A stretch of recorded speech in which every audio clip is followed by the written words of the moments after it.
दावोसमध्ये मुख्यमंत्री देवेंद्र फडणवीसांनी महाराष्ट्राच्या स्वप्नातील प्रकल्पाची घोषणा केली।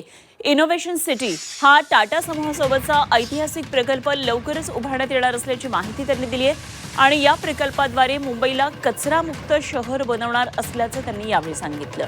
तसंच नवी मुंबई आंतरराष्ट्रीय विमानतळाजवळ इनोव्हेशन इकोसिस्टम तयार करत असल्याचंही फडणवीसांनी सांगितलं। आंतरराष्ट्रीय समुदायासमोर जवळपास वेगवेगळ्या देशांचे 450 लोक त्या ठिकाणी इन्व्हेस्टर्स उपस्थित होते। त्यांच्या समोर आम्ही इनोव्हेशन सिटीची घोषणा केलेली आहे। आपल्याला माहिती आहे की भारताची अर्थव्यवस्था आता 5 ट्रिलियनची होणार आहे, पण 5 ट्रिलियन पासून 10 ट्रिलियनला जायचं, 10 पासून 15ला जायचं आहे, तर आताच्या बिझनेसेसच्या भरोश्यावर आपल्याला जाता येणार नाही। त्याकरता इनोव्हेशन इकोसिस्टम तयार करावी लागेल आणि महाराष्ट्र एक ग्रोथ इंजिन आहे, म्हणून ही महाराष्ट्रात तयार करायचा आपण निर्णय घेतला।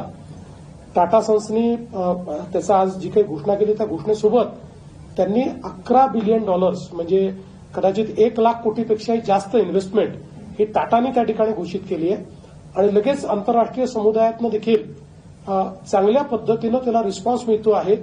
आजच अनेक इन्क्वायरीज आमच्याकडे आल्या की इनोव्हेशन सिटी कशी असेल, ते आम्हाला लोकेट करायचं असेल तर काय करता येईल। त्यामुळे मला असं वाटतं की खूप महत्वाची अशा प्रकारची घडामोड आहे मुंबई करता सर्क्युलर इकॉनॉमीची।